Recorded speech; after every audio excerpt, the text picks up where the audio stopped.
We now quote from a very telling correspondence of a non-cooperatist employee writing to an outside friend with regard to the upcoming changes.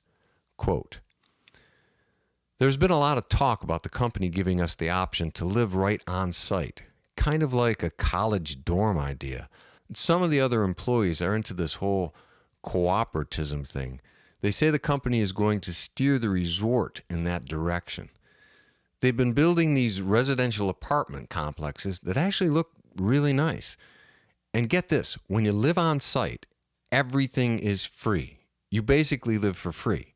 No room and board, no food expenses, no transportation costs, no electric bills, no water and sewer bills, no need to buy furniture or plates or towels or toothpaste. It's all free. No maintenance costs. If something needs repair in your apartment, it is all taken care of by that segment of what they are calling the workforce, which, as far as I can tell, is just another term for the employees, meaning me and everyone else. Sounds great, but there is a catch. Our salary will be greatly reduced, so it's really like you are paying for it. The question will be whether you'd be saving enough in expenses to make it a wash or not, and whether or not living on site suits you. It would certainly cut down on commuting costs. I'll have to weigh it out and consider the pros and cons. I'll keep you posted." End quote. Then, 6 months later, quote, "Okay, it's confirmed. They're actually offering employees the opportunity to live on site. I ran the numbers, and it really appears to be a terrific deal. I worked out an estimated budget both ways, and I'm going to come out substantially further ahead by taking the offer. When I figure my current expenses against how much I'd be giving up in pay, it's like they're giving me a raise by more than $1,500 per year. Yes, I'll be able to keep over $1,500 more per year. That is more than $100 per month extra in my pocket. And the residences are awesome. Just that alone makes it worth it. How can they do this? Well, how it works is like this. All the employees are providing a service for and within Alpha City. They are supplying this service for the guests on a daily basis. The guests are being charged a flat daily rate for these services, which more than covers the company's costs. It doesn't really cost the company very much more at all to allow the residents to enjoy all of the services provided to the guests, since these services are already being paid for by the guests. And the company is being additionally compensated by reducing the wages of the residents. The company isn't losing anything. If there is any difference, apparently it comes out of the profit, not out of the operating expenses. It's hard to believe the people running this place would offer a deal like that, a deal that potentially cuts into their profit margins. Maybe there is something to this cooperatist thing after all. There's got to be a catch, right? End quote. But of course, there was no catch. Many of the current employees decided to remain in their positions and see how these new policies would play out. Some took advantage of the opportunity to move on site. This was not a requirement, but over time, many made this transition. Those whose goals did not align with the new direction left and sought employment elsewhere. Their positions were quickly filled from the waiting list of cooperatists hoping for a chance to become part of this bold new experiment. One pre-transition employee writes this, quote, "I see no reason to leave. As the company moves in a more cooperative direction, I don't see how I am at any sort of disadvantage. I have far fewer expenses than I would in the outside world, and therefore the usable money that I have left after paying expenses that I do have is more than satisfactory." End quote. With this change, Alpha City's employees became a more motivated entity. An employee/project manager recalls this, quote, "Any new construction always exceeded expectations in every way. We were meticulous about details and quality. There was no skimping or cutting of corners. There were no compromises with regard to cost, time, or quality. We were not there simply for a paycheck, having no personal connection to the project. This was not just some isolated job in a whole string of isolated jobs that, once completed, we would never think about again. This was our home. This project was going to make history. End quote.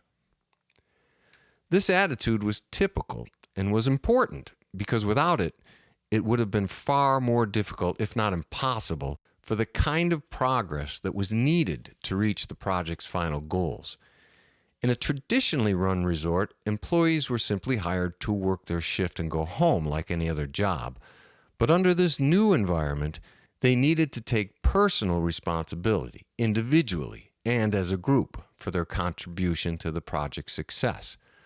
Motivation had to come from that commitment.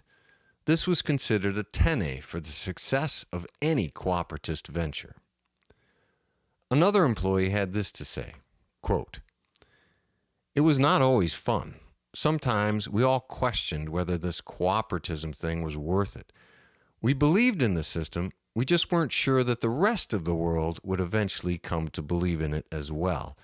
And that thought was unsettling, because we were giving up careers in the outside world to be here. We were giving up other opportunities that may secure a more prosperous financial future for us. If this project went under, then it would all be for nothing. We would certainly be very employable in the outside world in various fields, but time would be lost in terms of accruing seniority and retirement benefits. Of course, if the project was successful, then it would all be worth it. We would also have the satisfaction of knowing that we were the first, the pioneers, the ones the world would remember starting this whole thing. We were the ones who took that huge leap of faith and committed to a cause greater than ourselves, a cause all humanity might eventually benefit from. That is what kept us going and working. There were times when we had to recommit every day to keeping that dream alive. We had to gain strength from the hope that this project would survive and flourish. So it was all very exciting and thrilling, and at the same time frightening and uncertain. There were certainly inevitable personality conflicts, like there would be in any group of people working together on a daily basis, but it was superseded by a tremendous sense of camaraderie among us." End quote. Another employee writes, quote, "With these changes, the term employee was permanently replaced with the term resident. This designation was more accurate because as time went on, the demarcation separating employees and management lessened and finally disappeared. Everyone became equal members of the workforce. Those with more ability and or experience in certain areas tended to be consulted and looked to when decisions had to be made or procedures needed to be changed. But it always remained a group effort, and everyone rotated, keeping a balance, keeping an equanimity. There were no bosses as such, and therefore, consequently, there were no employees as such. The need for this separation gradually became obsolete. There was still a managing entity that kept the Alpha City project on track with regard to the big picture and the ultimate goals. It was still, as it had always been, comprised of administrators and management facilitators within the league. This group set the basic course and made the major decisions from that standpoint, but wasn't involved in micromanaging or interfering in any of the daily internal functioning of the complex. The workers were more than capable of handling that amongst themselves. They became the experts as a group and managed themselves jointly and democratically with regard to the day-to-day operations. This would not have been possible under a traditional business atmosphere. What makes it possible here is a uniting of the community under a common goal. We predominantly agree on that. And where there is still disagreement, a vote is taken.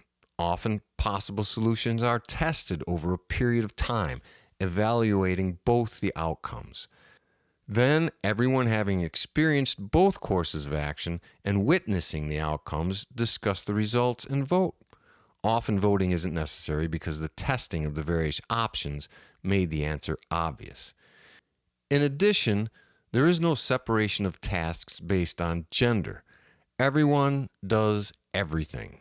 This is considered fair.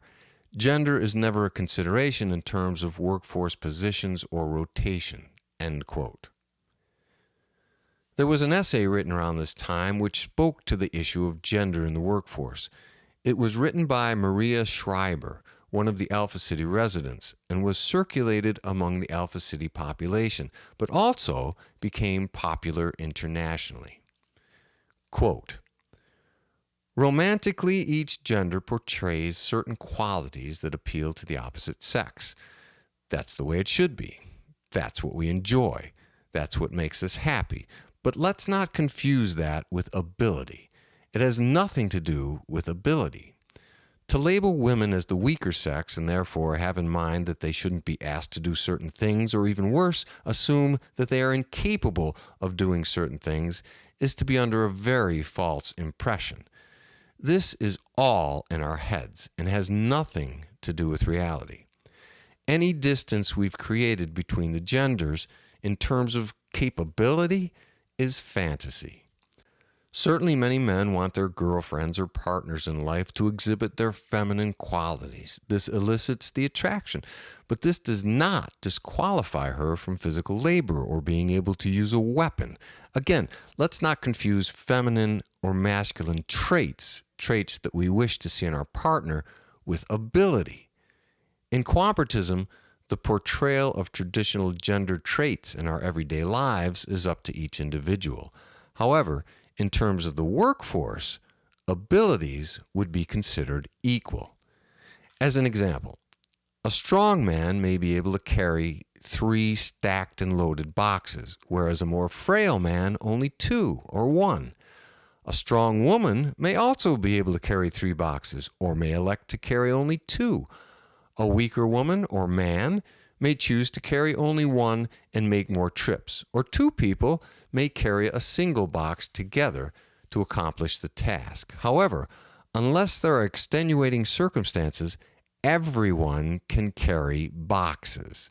The ability to carry is shared by everyone. The only question is to what degree, and this should not be decided by gender, but rather by ability. End quote. This essay became required reading for new residents. We now quote from the work of Peter Driscoll, a highly respected historian who wrote of these times from a much closer vantage point, one of being only 50 years after the success of the Alpha City project. Quote, once residences were constructed and employees became residents, labor costs and wages fell dramatically. For residents, there were no living expenses on site. Residents had total access to all aspects and benefits of the complex. While on site, their daily needs were all taken care of: food, living quarters, heat, electricity, etc. Even personal computers and cell phones were provided. They had none of these expenses. Wages were the same for everyone. Everyone walked away with a standard salary-based pay, free and clear after taxes. But no one was there for the money. On paper, things could easily be manipulated if needed for tax purposes, minimum wage requirements, or if, for some reason, a resident was attempting to get an outside loan or for any other outside financial purpose. The income could be shown to be high, with deductions for utilities, rent, transportation costs, etc., for living on site, or it could be shown to be low, without any fabricated deductions. This was all calculated and taken care of by the company, which was, in reality, at this point, a segment of the workforce, and therefore handled by the residents themselves. The net result was that the base pay, the take-home portion, was made to work out the same for everyone. Only when traveling off-site did residents need money. This lifestyle did not suit everybody, and therefore there were those that left, but those that stayed and chose this life could be counted on to be committed to the project and its success. With this new, highly motivated workforce, Alpha City was able to press on and do things that would have been impossible and far too costly for any traditionally run business or organization. End quote. Another employee later writes, quote, "There were no labor unions. Employees weren't fighting with management demanding more pay or better benefits. We were all on the same page. We all wanted the same thing. We wanted this to succeed. We all were there doing what we were doing, not for the money, but for the good of the project, which we all believed was on a historic journey for the betterment of mankind. We had a stake in the outcome. We realized that everything done was an improvement for and a benefit of this new small society which we were choosing to participate in. Sure, there were people who dropped out, but they were quickly replaced by someone else who was eager for a chance to join." End quote. And so Alpha City's resident population began to grow and expand, not cut off from, but becoming more independent of the outside world, building a core community committed to building a life within this ambitious new system.